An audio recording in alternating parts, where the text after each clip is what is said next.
So today I'm going to be doing an instructional bit about how to analyze your games. So lots of people they think that you need to analyze your games to improve, and they're right. The issue is that people don't know exactly how to analyze their games. Everyone has their best guess. There are lots of different approaches for how to analyze a game, but I'm going to just present a way that I think is really effective for players of all levels and what I think will give you the most improvement. And a little bit of background about myself. So, I am presently a candidate master, and I became candidate master completely with my own training. I learned chess when I was in high school, which at this point was like 10 years ago now. And so the only way that I had to improve in my situation was just analyzing my own games. So this method is the product of all of my work on my own game and trying things that didn't work and having those things fail and continuing to do the things that help me improve. And it's also a little bit tweaked by my interaction with other top coaches at this point. So without further ado, I'll just outline, I guess, what the steps are. So I have it broken down into a step-by-step process, and I've kind of given some catchphrases for each of them, and I'll put them into the chat so there'll be some record. So the first thing is to capture the moment. So what I mean by capture the moment is you need to really get down what happened during the game. And you need to have a very clear picture of this. This is actually one of the most important steps. I think that you can sort of skip some of the steps if you feel like it's too intense or maybe too time consuming depending on your situation. But you need to capture the moment of the game. So some things that factor into the moment of the game include how you felt during the game. So this would be like your emotional and your physical state. You should record these things. Also, obviously the lines that you calculated during the game, how you evaluated those lines, all the candidate moves that you examined, what your time situation was, the extraneous factors, like anything unusual that happened during the game, or your standing in the tournament and how that impacted your decision making. So you need to keep all these things in mind and you need to record them somewhere. In this video, I'm going to be showing how I do this in ChessBase. So the board that you guys can see is in a ChessBase game window, and the notation is going to be in the small box. So I will be developing this notation, and I'll be writing down all the things from a game that I played today. And I really recommend that you guys do this first step as soon as the game is over. I didn't because I wanted to show you guys how it's done, at least for me. But you should really do it as soon as possible because it has to be fresh. And the reason that we do this stuff is so that we can gauge what we actually know, what we actually can do, and then compare it with what we would like to do.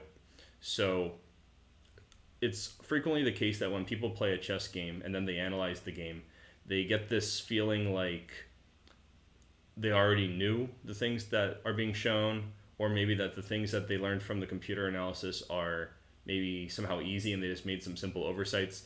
It's very tempting to make excuses for yourself if you don't have an objective picture in writing of what it was that you actually saw and did during the tournament game. Hey Yusuf, welcome to the chat. So that's step one. So it's capture the moment. You need to write down all these things. And I write them in the notes of the moves themselves. So maybe I'll explain all the steps and then I'll start and show you. So that's step one. Let's capture the moment. So the next step is improve on the play. So improve on the play means you need to go through the game and you need to find all the ways where you could have done better, where your opponent could have done better along the entire way. And when you do the improve on the play part, this is basically your first replay through the game. You haven't done it yet. This is the first part where you are taking note of the things that were going on. So you also need to note your changes in the evaluations and the lines. Don't delete any of your old notes. We're not really trying to build like a ground truth for what happened in the game and the absolute way that the game should have gone or something. What we're trying to do is establish a baseline for comparing what we know and can do with what we think we should be able to do. So usually we consider like what the computer spits out as the best thing, the ideal play, and what we should be aspiring to. I don't think this is completely the case, but it's pretty close. So basically, we need to find the discrepancies between ourselves and the computer. And first, we need to describe very well what we did. And the purpose of this second step is to test your overall ability and knowledge of chess. So what you figure out during the game, that shows what you're capable of doing at the board. But what you can do with unlimited time and resources when you're basically at home sipping coffee or something, and you're just going over your game and finding improvements without the computer, that's when you can show your complete, like your total ability, whatever is the maximum ability of yourself. Hey Motosems, welcome. We're going to be going over your games in a little while. First, I'm going to show my own. Oh yeah, that's right. I should really tell everyone. Some of the viewers send in games. We're going to be critiquing some already written analysis from one viewer, and we're going to be doing a mock-up of an analysis of another game. So this is step 2. We need to improve on the play. And remember, we're not using the engine. We're not going to be using a chess computer for some time. And if you guys want to see how to set up a chess engine in your chess base, if you haven't already, you can check out my YouTube channel. I have a video about how to do that. And I think it's the only one on YouTube, so you might want to just go there and navigate. Okay, now the next thing is check your memory. It's very common for chess players to say, oh, I have a fantastic memory. This is all what I prepared. And they have the opening reference open. They play all the moves that they recognize. But this is not the same thing as what you remember during the game. So when I say check your memory, I mean that we're going to see where you think you were out of book, and then you should compare with your own game notes, not with what the computer says you should do. So if you don't have opening notes, probably you're going to only be able to compare this with like maybe your old games, see what you played in the past, and see if what you remember about your openings is actually the same as what you played. Sometimes people are really off base on this. Anyway, so coming back to the steps, so that's an important one. This is really just about your openings. You could maybe apply the same thing to your end games, but I think opening is important in this case. Okay, now the next step, you have to psychoanalyze yourself. Sounds scary, right? Lie down on the couch. Just kidding. So when I say psychoanalyze yourself, I mean you need to figure out, okay, so there are these things that you could do during the game, right? The things that you actually calculated, the evaluations you actually made, the opening moves that you actually did. These are all the things that you can do in an actual game. Now the next thing that you did was you used your maximum power and your maximum time, and you tried to see what you can do when you're not under time pressure, your opponent's not across from you, and you wrote down all those notes. Now the next thing is you have to ask yourself, why did I not do the things that are my best ability in the actual game? So you're trying to basically probe and see what your weaknesses are, and this will actually indicate what your weaknesses were in your training. So we're going to do some examples like that. All right, so Motosems has the question, would the engine on Lichess or chess.com work, or do you suggest a local engine? That's a good question. I actually only recommend using a local engine because frequently the engines that are available on websites, they either run from a server which dedicates very little memory to each individual user, or they use your browser's innate power to do the processing, which is very low compared to, for example, having Leela 0 or Stockfish 10 loaded on your PC. If you can run it locally, it will almost always have more power, but I think it's good to maybe get a computer nerd to help you with that, just to figure out what would be the right balance. But the main thing I use computer analysis for is to spot blunders, because chess engines generally do not, how should I say, they don't teach you anything, right? Chess engines don't talk, and I'm going to get into that more later on. They also don't tend to make especially like human tractable positional decisions. They will do whatever they think is justifiable, even if it has like a very deep tactical justification that doesn't match what people can do ordinarily. So it's a little dicey. Okay, so the next thing after you psychoanalyze yourself is you improve on your weaknesses. Now this is maybe debatable. Obviously, you should improve on your weaknesses, but I suggest improving on your weaknesses before you do any computer analysis. I know this is not a popular opinion, and people are going to try to lambast me for it, but I really think you should try to improve on the weaknesses that you perceive before you find out what the full extent of your weakness is. This will help it sink in when you actually discover more problems with your play. And also it'll keep your motivation high to continue training, because you're basically going to get 2 rounds of improving on your weaknesses. First, whatever weaknesses you could detect by comparing what you did in the game with what you can do out of the game. And then you're going to get a new round of weaknesses to improve on after you analyze with the computer. You're going to discover even more things. And usually you should have a chess coach to indicate to you how you should improve on these weaknesses as you go. Or else you'll have to just use very sound judgment. But it's hard to work through this process on your own. Okay, now the next thing is discuss. I think that this is also something that most players skip. I think it's really important to do a post-mortem after your game, like discuss with your opponent as long as they're sociable, and try to get an idea of what your opponent was actually thinking, what they were actually doing during the game. And then you should also compare this game with what you think your friends or your coach or any strong player, someone around your level or higher, just compare what they think with what you think. And this will give you insight into how other chess players think, and it will also reveal things that you might have missed in your own analysis before you go to the computer step. So this is another way where you can get even more of a understanding from the game. A lot of this will go away if you do not do them before the computer analysis, and computer analysis is the next step. At this point, you go through not just the main line of your game, but every sub-variation that you made from your analysis, like every candidate move you looked at, every variation you calculated, everything that you improved on at home when you were not under the clock, everything that you found when you discussed with your friends, all these things. You subject them then to computer analysis. And I don't recommend letting an automated computer analysis just like go through your game and point out the blunders. I think you should just go position by position and compare what the engine says after you run it for like a minute or whatever with what you actually thought. And then you're going to go through this improve on your weaknesses part again. That's what I consider step 8. Train your weaknesses away.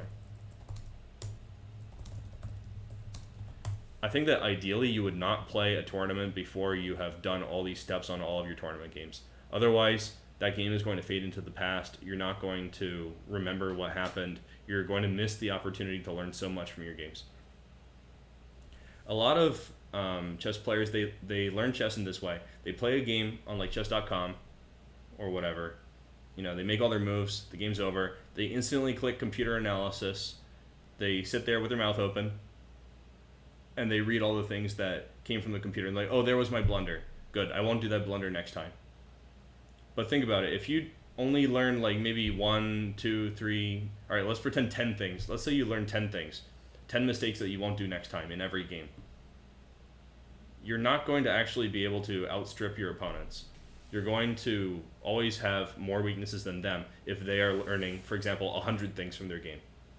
So you really need to milk it every single game. We're not going to live forever. We're not going to play an infinite number of games. So this method of just like learning 1 to 10 things every game, whatever the computer spits out, whatever's the most obvious blunder, this is not enough to become a top player. So you need to train your weaknesses in a more sophisticated way. That's why I suggest this 8-step program, even though I normally recommend that things be as simple as possible. I think this is the way to really squeeze the water out of the rock in terms of chess improvement. So I guess we can get started. I'm going to show first one game that I played today. So going to the first step, which is capture the moment. I'm going to put that again. I'll take you guys through all the things that I thought during the game. And I'm going to kind of simultaneously do this with a couple other aspects of the game just to speed it along. Obviously, this won't be like my actual full game analysis, because usually analyzing one game takes a couple of hours, and I'm not going to make you guys sit here. So I was playing white in this game, and this was a 90 plus 30. All right, let's drop a quote. And my opponent chose French defense. So let's see. What would I have to say? Let me just think about my things I need to do. So in the opening, I don't think that my energy level, motivation, my emotional state, things like this, my calculation, they really matter. But I like to take note of a couple opening lines that I considered, just to see if going off the beaten path will actually lead to me being like out of book, like see if I've forgotten anything basically. So Before bishop b4, I would say that something like, in case my opponent played this move, I was prepared to play like this. And I would show a couple of moves of my opening theory. And I would go until it's like not really comfortable anymore. Let's pretend that I would stop here. I'd say this was my opening. This is what I was going to play. So later on, when we get to the check your memory step, I would go back and see, is this actually the opening that I prepared? So that's one line. So I might also show what happens if they do something different.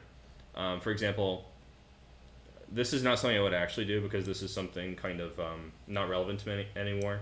But I would show that in case of this move, and I might mark it with a question mark, I would show that I'm just winning material after I play the move pawn takes d5, pawn takes c5, bishop b5 check, and then queen takes d5.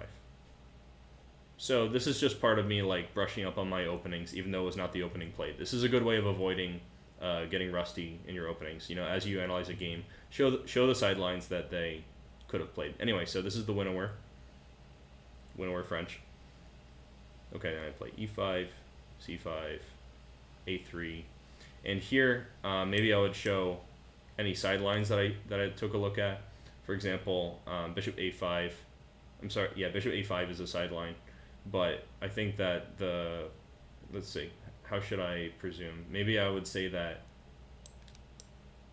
I was checking b4 and knight b5, something like this. Let's pretend that this was like my preparation. I would check this out later and see if this was actually my prep. And I would check this out. Maybe I would also check this sideline. Just to keep myself fresh on my openings. So those are some things that I could do in the future. Maybe I thought about them during the game. But we're still in opening prep, so it's not really the case. This is just something that I know cold. Okay, so I'll go to the end of the opening theory. All right, now here, maybe I would say this is the end of my opening theory. Make a note here. It's actually not, but let's pretend that it is, okay? So at the end of your opening theory, it's good to show what all the moves you considered were. So all the candidate moves. This is part of the capture the moment step. So let's say, so I actually played knight e2. Obviously this is something. I would show f4. Let's say that f4 is a move that I was considering. I'd definitely play it as a note. You don't have to show like a whole line, but all of your candidate moves should be written somewhere. Let me see, is this showing up well for you guys? Yeah, it is. So yeah, that's f4. And maybe I would also pretend that I examined a different move. Okay, maybe we can just go on from here. So knight e2. After c takes d4, I played f4. Let's pretend that I calculated one line. I could write something like, I considered this move, but I noticed it was a blunder during the game. Anyone want to suggest a move for black here, just to keep it interesting?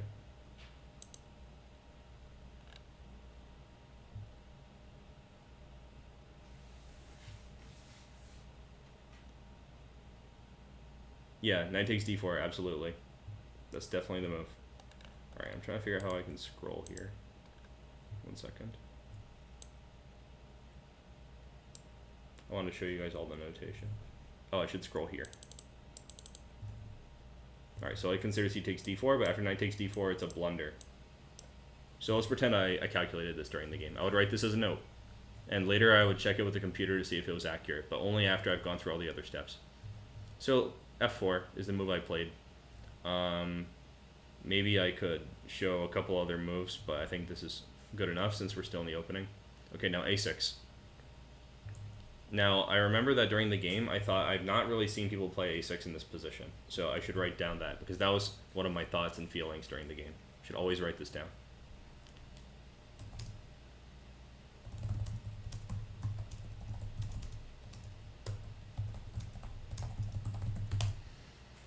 So now it's a text note, capturing the moment, what I actually thought. If you didn't do this after the game, you would probably not remember it later on. So this is an important step. So that's a6. And here, I guess I would write down all my candidate moves. And honestly, I didn't consider any move except queen d3, so that would be nothing.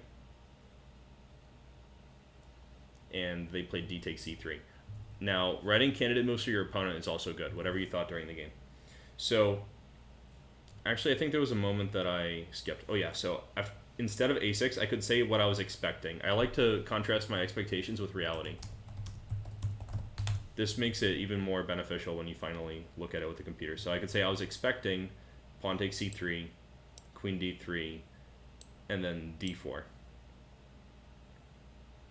And I could also keep going and show what my moves would have been in that case, but I don't think that's so relevant right now. So a6, queen d3, chop chop. Now, this is the first part where I would maybe write my evaluation or my thoughts. So I would say, I think white is slightly better here, because this because part is really important, because if you don't tell why you think these things, you're going to kind of just be comparing numbers with numbers when you finally get to the engine part. In terms of figuring out what your strategy should be, you should know why you're better. So I would say because white has a healthy extra pawn, h2, and more space, as well as the bishop pair. And maybe I could write a strategic note here. I was hoping to exchange queens. Now, this is a good note, because if it turns out that exchanging queens is losing or something, that would be very telling, because it would inform your future strategizing. So at this point, I would say white is probably better. I like to make a mark to show how much better. So let's say it's just plus over equals. So bishop d7 is the move that they played. Maybe I could write down what else I thought. So let me think back. Did I think they would play anything except bishop d7?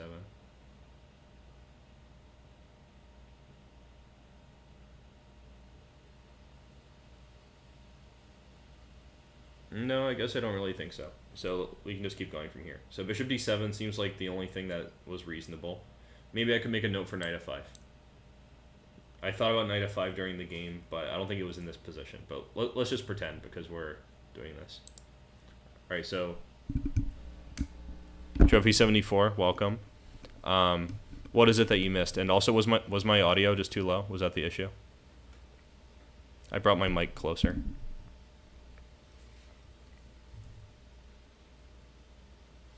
I think I was suggesting that I didn't really consider knight f5 during the game. But I'm just doing it as a pretend example. You know, I'm not doing my full analysis, because it would take like a couple hours. But you know, let's pretend knight f5 was one of the moves I thought of. But bishop d7, I think it was the main consideration, and I played rook b1. Now this is actually still in my prep, but that's not really the important detail here. So rook b1. I didn't really consider any other moves. Maybe I could say that after rook g1. I thought it was important to prevent queen b6. So I chose rook b1 first, even though I want to play both moves. Something like that. Okay, so that being said, rook b1 was the move du jour. Another move that I considered was knight d4, actually, although I didn't consider it strongly. I rejected this within like a tenth of a second because of rook c8. But this is something you should note down. I rejected knight d4 because of rook c8, and I would evaluate this as better for black. Like, significantly better. And maybe I would say black has the initiative. Okay, so rook b1 was my choice. And there are timestamps in this game, so I don't really have to say too much about the time. Although anytime when you spend a lot of time, you need to kind of explain yourself in this first step. So knight f5, rook g1, and maybe I could declare my intention. I'm preparing g4. Playing the right move for the wrong reasons is not really so good. So it's good to tell your reasons, so that when you check out whatever the engine or coaches or whatever they have to say, you can see if your reasoning was actually accurate. So b5. In the game, this struck me as strange.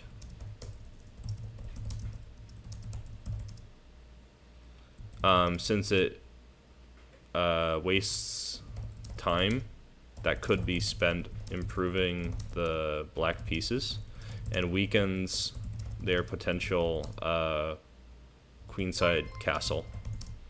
So this was something I thought during the game definitely goes in the first step. And thanks for the follow, Smuskoro83. You're completely welcome to participate. I'm just showing first my own analysis, and then we're going to look at some viewer games. So anyway, b5 struck me as strange. And I played queen c5, but there were some other moves that I considered. I considered g4. This one's really important because I had a concrete line that led to me rejecting this move. I rejected g4 because of queen b6. I also looked at queen a7, which I considered almost equivalent. I didn't really notice an appreciable difference, so queen b6 looks a little more active, so this is my main line. And I saw that if I take the knight, there will be rook takes g1, knight takes g1, queen takes g1, pawn takes e6, pawn takes e6, and in this position, I evaluated this as unnecessary counterplay.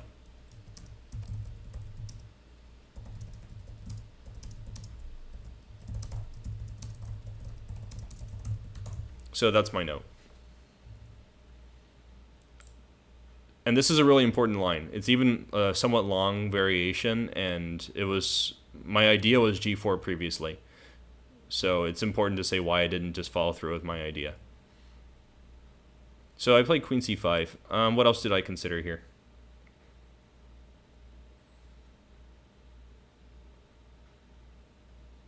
I don't think I strongly considered any other move, so we'll just move on. Queen c5. Now queen d8, this is another strange move. This move indicates queen h4, keeps the possibility of queen a5, but it's not a very active move in itself, right? We're just moving the same piece again and again. Black is not developing the pieces, so I thought it was time to go for something sharp. Definitely how I was thinking during the game. So after queen d8, I considered mainly g4, but I also considered the move queen f2. And this move is preparing g4. Basically, it neutralizes queen h4. And this is consistent with my plan to exchange queens. So I don't think I really need to explain that. I already said it earlier. That was one of my strategic goals. Actually, here I forgot to mention what other moves I thought black might play. So I thought black might play something like d4. But I was prepared to play g4. And here they're fighting for compensation. For the lost pawn. So that was the reasoning behind that. Another move that I thought they would play was rook c8. And against rook c8, I was thinking to play g4 as well, with the idea of knight h4, queen f2, and this is directed against knight f3. You guys might have noticed. Sometimes I also put in variations at this point to illustrate the concept. For example, I could show some kind of common sense looking move. For example, let's pretend I wanted to play h3, okay? This is a mistake. I would put a question mark because I know it's a mistake, and then I would just show knight f3, which is forking the king and the rook. So maybe I would just go from here. So queen d8 looks a little bit odd. So I played g4, but queen f2 was another option I looked at. I only really looked at these two. So knight h4 came in, and I could show what I was preparing against queen h4 check. It was queen f2. And I would say that white is much better here. So that's my evaluation. And here I chose rook g3. I also considered rook b3 and queen f2. So I'll come back to those. Rook g3, rook c8, now queen f2. And I evaluated this position as definitely better for white. Hey, Peter Balkus, welcome. By the way, I actually auto-host you on my Discord. I think you have a pretty good channel, too.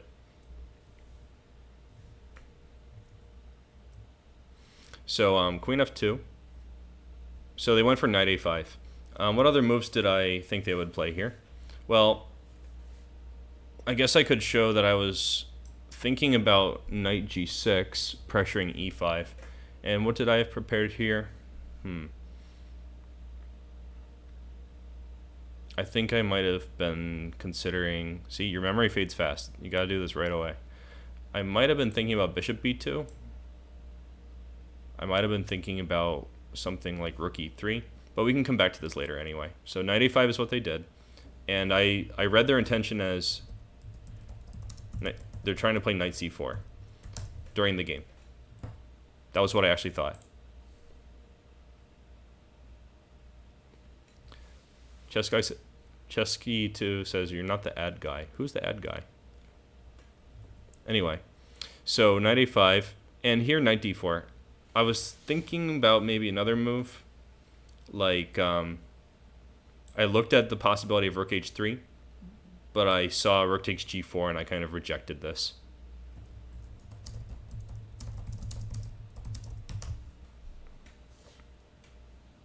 And it's protected twice, so that's the issue. I looked hard for a move to protect c2 other than knight d4 that I thought was reasonable, but I just couldn't find any. So maybe I could write that as a note. If there is another reasonable move in the later analysis, it'll show a weakness in my approach. Oh, Chess Guy thought that Peter Balkus was a bot? No, he's a streamer. So anyway, so knight d4, knight b7. This was a surprising move for me.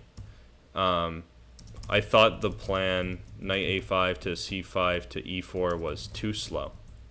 So I spent extra time here. And I think it shows, right? I think I spent... I don't remember how to read these timestamps, actually. I think this tells how much time was spent to make the move. My opponent spent 2 minutes, 18 seconds to play, and then I spent 8 minutes, 32 seconds to play f5. Maybe I should say that I considered knight b3 during the game, but I didn't want my knight to be far from the center.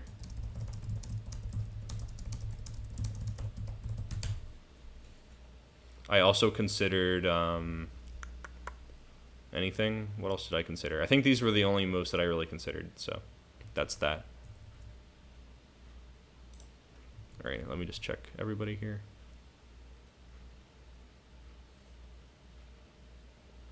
All right, so Chess Guy and I are we're playing in a tournament right now, the first ever online classical tournament, and there have been a lot of allegations of misconduct, and it's very disappointing to hear that the kid who was talking about his game with someone was allowed to continue playing. So I'm sad to hear that. What's the world come into? Anyway, so knight b7, a little bit of a shocker. So I played f5, and I guess I should show what my calculation was, because I thought about this during the game, what my opponent would do. After f5, I was thinking that my opponent could play like so many different moves. They could play queen c7, queen a5, pawn takes, knight c5, of course. This is what they did during the game. I guess these are the main options, so we could break them down one by one. So after queen c7, the move that I was considering chiefly was bishop f4, I guess. I think this was the reply that I settled on. Against queen a5 check, I was planning bishop d2, and I noted that the rook is guarding a3. And if pawn takes f5, my intention was to simply capture back. And there's this interesting tactical nuance that the rook on g8 is hanging. So if they play knight takes f5, I would play rook takes g8. But that's not the main line. The main thing is rook takes g3. and I would take with the pawn, and the knight was trapped. I could maybe show that. I looked to see what would happen if they gave a check, but it's just meaningless. Meaningless check. I could also show that I looked at queen c7, followed by queen takes e5, and I was not sure if I should block with the knight or block with the queen. I think I chose block with the queen, forcing an exchange, and this position is just winning for white. I like to consider the main ideas and the main things that I looked at as the main lines, so I usually promote the thing that I think is best play, or at least my main ideas during the game. So knight c5, I considered bishop d3. I didn't see any other move that was worth playing. For example, pawn takes e6. My rationale was that black has so many moves that they could play that all look reasonable that it wasn't worth considering.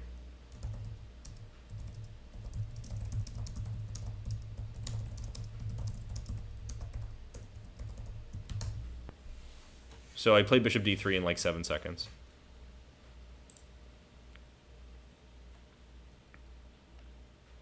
All right, so in this opening I did play a winnower as white. That's true, and it's a poison pawn variation, I guess. Okay, so after bishop d3, there's knight d3, and I chose pawn d3. I considered rook d3, but not very strongly.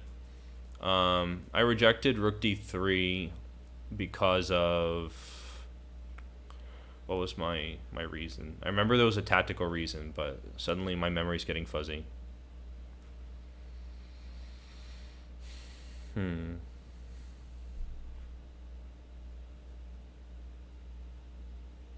What was my issue?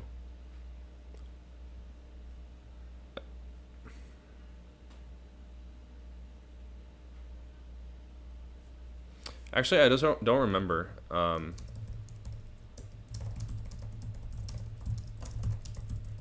But it's good to note down these things. Oh yeah, it's rook takes g4. That's true. That is what I thought about. So I'll just keep that there. But I'll keep down that I didn't remember initially, just in case. Could be interesting to see if there's a pattern. So after c takes d3, they played queen c7. I think that queen a5 is still not very interesting. I think I looked at bishop d2, queen takes a3, and play was similar to the game, so we'll go here. Well, let's go back to the game. So queen c7 is attacking e5, and I looked at a bunch of options here, which is why this was a 16-minute move for me.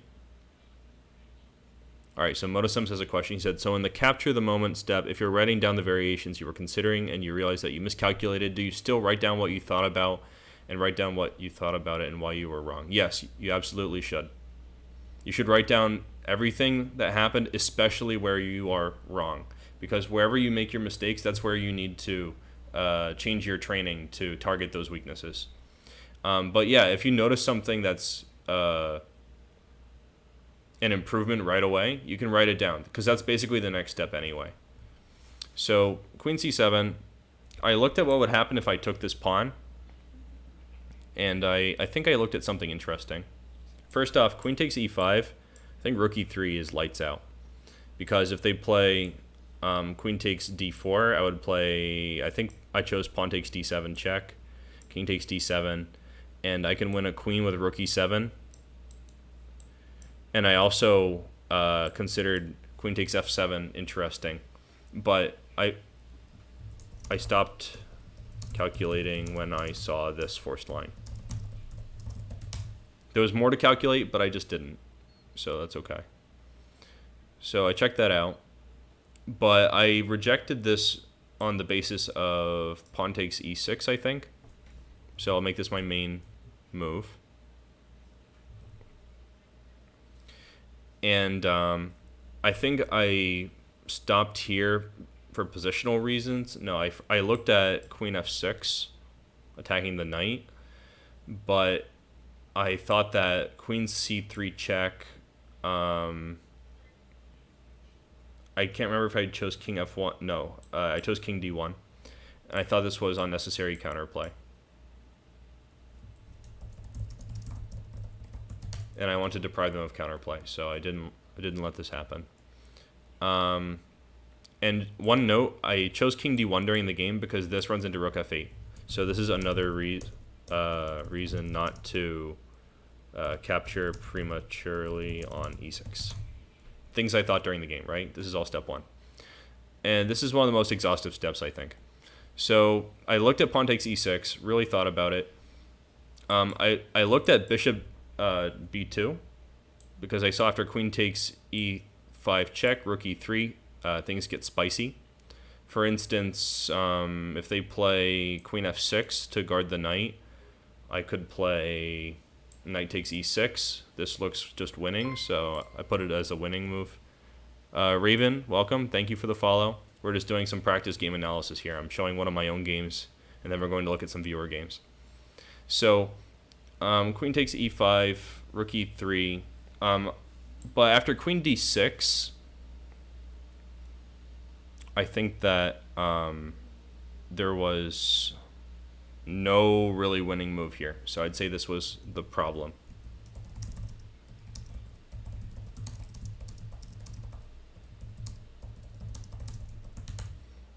Okay, so that was bishop b2. I think there was actually something even more concrete that I... Oh yeah, the most concrete thing of all that I saw during the game was knight g2. With the idea that queen takes g2 runs into queen takes e3 with check. And this is unnecessary counterplay, so I stopped here. So I checked out both of those, and I didn't like either of them. So that's why I chose bishop f4. It's good to qualify all of your reasoning. So bishop f4, and they chose queen c3 check. And against queen a5 check, I was prepared with basically the same, so I'd make a note about that. Queen c3, bishop d2, queen takes a3. And here, after rook h3, I would note that my opponent seemed very upset by this move. Okay, good question. So when I say unnecessary counterplay, I mean the trend of the position is not in our favor. Even if the position is still good for us, it's not the way that we should be calculating. Like, if I find a move where it seems like my opponent has a hope of surviving, and I have other moves that I haven't looked at, I would rather check those other moves to see if there's a way that I could just deprive them of all their survival. Alright, so Raven349 says, I can't see the chat. I think maybe if you're not in Twitch, you can't see the chat, so you might want to join in Twitch. Well, you must be in Twitch since you followed. Anyway, I'll just read any comments that I think are really important too, so don't worry.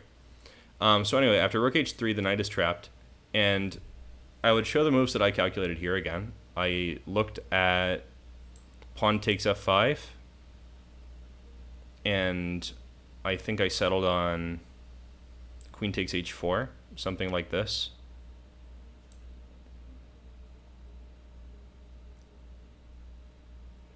And I also looked at pawn takes, and I was trying to see if I could just keep trapping the knight, but I think that they're kind of making life more annoying with knight g2 check, so I didn't like this. I also looked at what other moves. I think this is pretty much all that I looked at. No, there was another thing that I thought was kind of interesting. Instead of rook h3, I also considered bishop b4, but this has an interesting refutation, and I noticed during the game that this was a mistake. Rook c1 check, queen takes c1 check, king e2 is the only move, and after, let's see, what did I think they would play here? Something like queen b2, and this is just counterplay. I don't like it when they get counterplay. So that's why I didn't really strongly consider bishop b4. Anyway, so after rook takes g4, everything went swimmingly.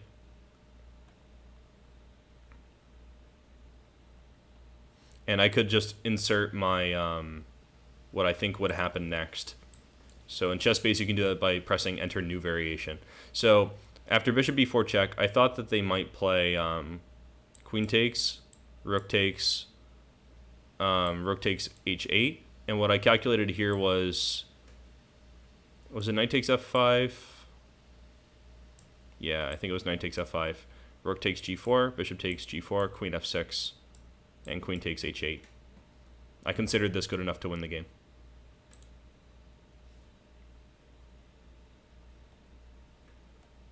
Okay, so I was playing against a guy, honestly I can't remember his name, and I didn't want to put it for just respect reasons, but it was someone I was playing in this Sitgen's tournament that's happening in Spain. I'm playing it online because, you know, coronavirus is stopping everything. Yeah, chess guy, it's not very encouraging when we spot cheaters in the tournament, but hey, you gotta play chess somehow, right? I mean, for us, we have to play. We don't really have much of a choice. If they're going to cheat, it's up to the organizers to stop them, but we have to just keep playing. That's our job as players. So this was step 1 of my analysis, and don't forget to hit save. Now, that was capture the moment. That was the first step, where I try to show everything that happened during the game. Now, next thing is improve on the play. So we go through, again, and without any computer, we try to figure out what could have been done better. So going back to the very beginning, in the opening, this is all theory, so it's hard to criticize theory moves. People choose their openings for whatever reasons. So let's not criticize their moves or our moves yet. Another variation that just came to my mind, another option that is kind of relevant, I think, was queen a5. I think it was queen a5 in this position. And if this was a variation that I didn't remember, I actually do remember, I would make a note to myself, I should review this line. That's just a good thing to do, to keep aware of what openings you actually know. So, knight e7, queen c7, yada yada yada, this is all forced stuff. Maybe I would show that the line that I had prepared here was pawn takes, followed by knight e2, and show this is the transposition. This is not actually that relevant to me, it's just as an example for you guys. So knight c6, knight e2. Maybe here I would talk about improvement. Maybe say f4 was an improvement. Alright, Raven says, have you ever featured a game with d4? Yes, I regularly play d4. I play like any opening I want. So if you want to see d4, we'll probably get to see some of that today when we look at some viewer games. Alright, so 66 says, what if you think an opening is dubious? Definitely you should note it down if you think an opening is dubious. For instance, there's definitely some dubious French lines. Just as an example, I really consider this highly dubious. So this would have been a dubious choice on my opponent's part. And I maybe show the reason why it's dubious, just to refresh my memory. So I would show that this is the line that I consider most interesting.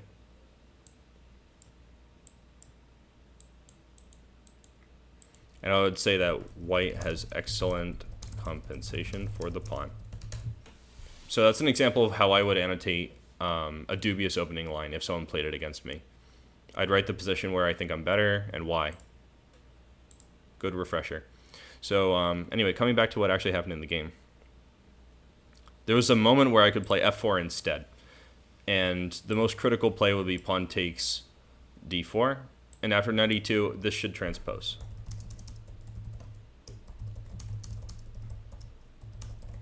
And I'm just going to say this is not really an improvement. However, maybe when I go to the computer analysis or check my opening notes, I would find that this actually is more critical. So it's important to show exactly what your opinions are in this stage. This is step 2. So after f4, a6 was odd. I already showed a line that I thought was better for black, which was maybe this one. So I think I've already kind of covered that one for improvements. So the first point where I think I could maybe improve was here. So let's analyze this decision, queen c5. I would ask myself, within my own ability, can I find a better move than queen c5? Now, the first thing I would turn to is the variation I found during the game with g4, and I would ask myself if this is actually as bad as I thought it was, because this is a forced line. You really need to consider these. So let's go down this forced line. I thought that queen b6 was important. The reason is that if you play a move such as knight h4 or knight h6, white just has the initiative. The knight would be out of play. Again, we might find that this is different when we get to the computer stage, but no rush. So queen b6, right? And I considered that I should take all these pieces, and then take here. So I would look at this position, which I actually couldn't see on the board during the game because it didn't happen, of course. And I would ask myself, is this position really not so good? So I'm going to think about it for just a second. And I was actually thinking about it during the analysis. And I think that white is actually winning after queen g3.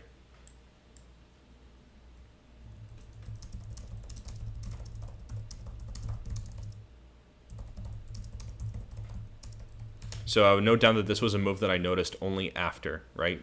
Noting down when you notice things is important for figuring out, where are your strengths and weaknesses. So after queen g3, I would indicate that they can either take the queen, and then white is just way better.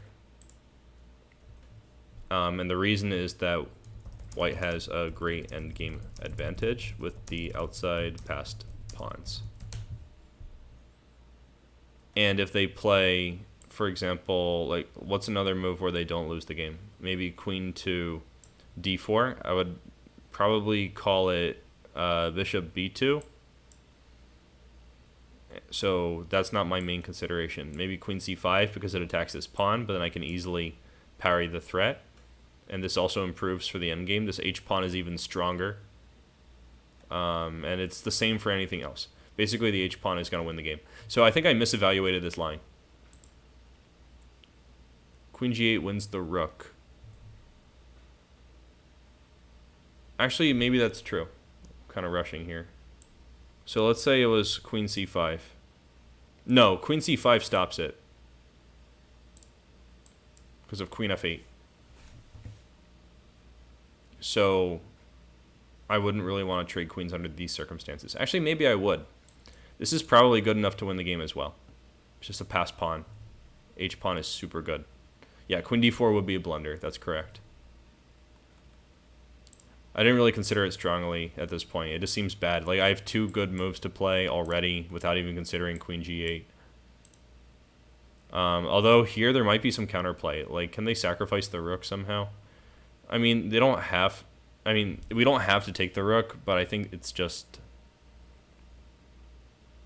They're not really going to get much for it. Let me see. White's queen is out of play, though. So let's see. Is there like a perpetual or something? This is kind of irrelevant to the analysis, though, because we've already found out, like, we have multiple good moves here. So I would skip over this and maybe just check it out with the engine for curiosity's sake later on, because we already found a good line for white. So I would say that queen c5 is actually a dubious move in light of that. So I'd give it a mark.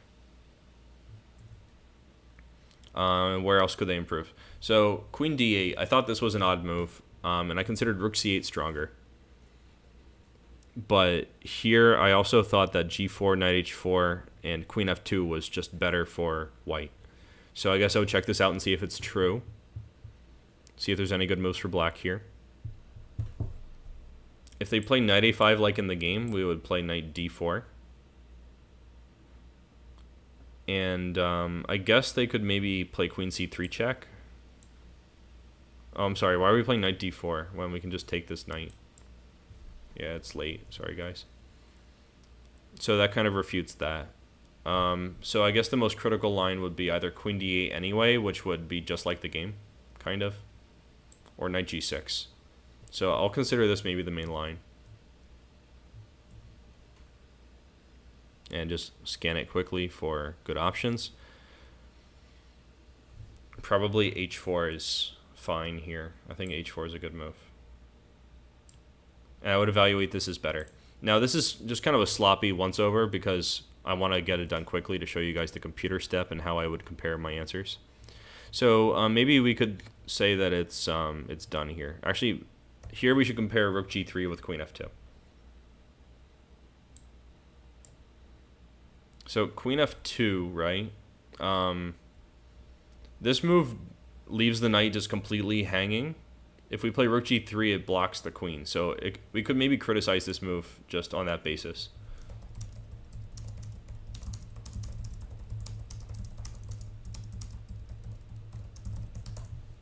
So maybe we could say that this was unnecessary. Maybe imprecise. So I'd call it just an interesting move. Okay, so rook c8, queen f2. Maybe I should show... I actually did calculate something else here. I looked at... I just remember checking to see if there was something I could play besides queen f2. And the answer turned out to be a flat no. I think I considered bishop d2, directed against knight a5. Oh yeah, I actually considered bishop e3, something like that. But then I saw knight takes e5.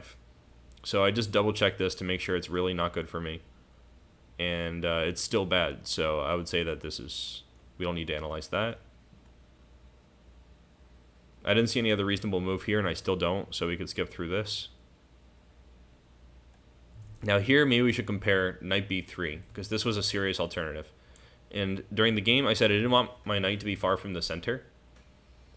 So let's just look at this again and see if this is an objective evaluation.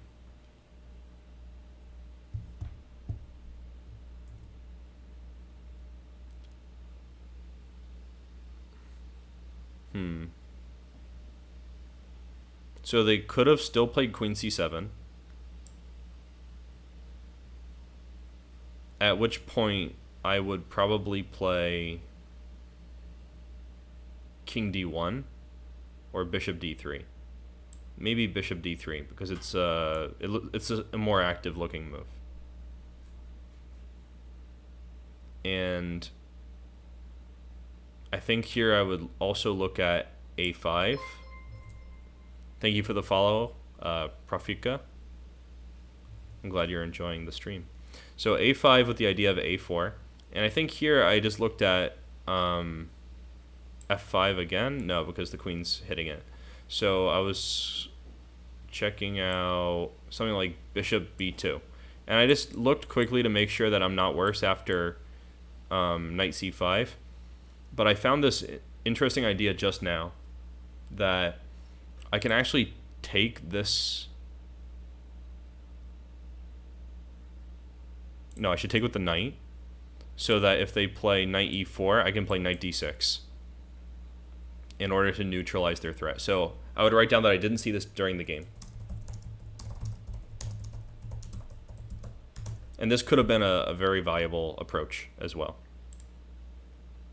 So f5.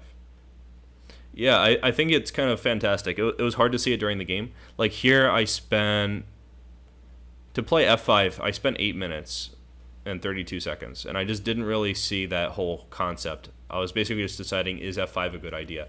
Maybe I moved prematurely, but this is not the psychoanalysis part yet. So knight c5, bishop d3, chop chop. Bishop f4. And this part was all just kind of forced, and white's winning. So coming to the next phase, which was check your memory. I'm actually going to skip the check your memory part, or maybe I'm going to skip the check your memory part because I don't think you guys really want to see me go through all my opening prep. It would just take a really long time. So we're going to skip that step. And like I said at the beginning, you can skip some steps if you think that they are maybe too much for you or not appropriate for you, depending on your level. So if you don't have opening prep, skip step 3 where you check your memory. So we can go straight to psychoanalysis. I'm just posting it again in the chat. So psychoanalysis, right? So this means we're going to lie down on the couch and talk about our feelings and our childhood and things like that. No, not really. We're going to try to understand what psychologically led to us making some decisions. So we're going to hone in on the parts where we made some subpar decisions. So the subpar decisions that I made in this game were chiefly queen c5 and one other move. So let's talk about queen c5 first. So I would maybe explicate my reasoning a little bit more. I wanted to prevent active queen moves like queen b6. And this was based on my calculation of the move g4. So these are the psychological reasons that I made the choice that I made. And I would say that the reason I miscalculated G4, I will do that in the G4 line.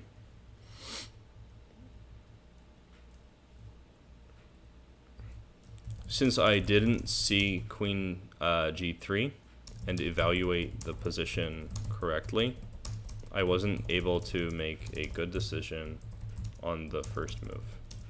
So I have to think really, like, why did I miss this move? So I think I could have tried harder to visualize and analyze the final position. I think it was just laziness, something like that. So that's my psychoanalysis. And the other moment where I did not really perform was with Rook G3.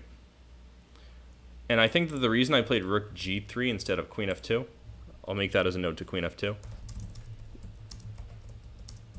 So I think I played Rook G3 out of habit. It's frequently a good move, but maybe not best here. So this could be another example of laziness.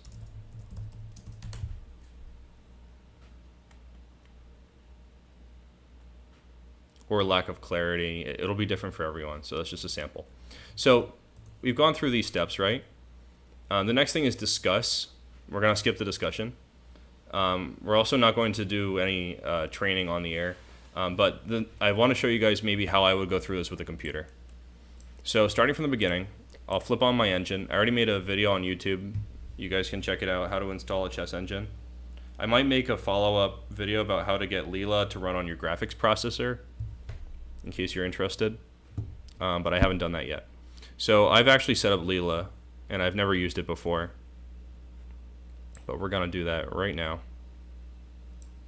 All right, let's see, can you guys actually see it run? All right, it looks like you guys cannot see the engine running, but I'll tell you what the computer has to say. So skipping the moves, I don't know why you guys can't see it. It's the same pane as the other stuff. So checking it with the computer, I'll go check the critical moments. I don't really care about the whole thing. I might give it the once over just to see if there's anything especially important. I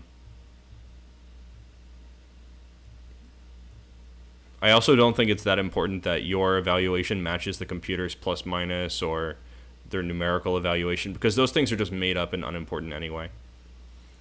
The thing that you're looking for when you analyze with the engine is a discrepancy, like where you say winning and it says losing, things like that. All right, so Raven349 says they saw a bit of it. It's like we're looking for shooting stars or something. It's just like, it's there somewhere. All right, I actually don't know how to fix it on the air, so I'm sorry about that. But here is a point where the engine actually suggests a move that I didn't look at very seriously. It says that Queen A5 is the most reasonable move. So I'd maybe flag this as a computer move. This is Queen A5 check, Bishop D2, and then Queen A4. So this is a really nice thing that I missed. So this is a subtlety that now Black's queen is in an active position. So they got some activity that they didn't really deserve.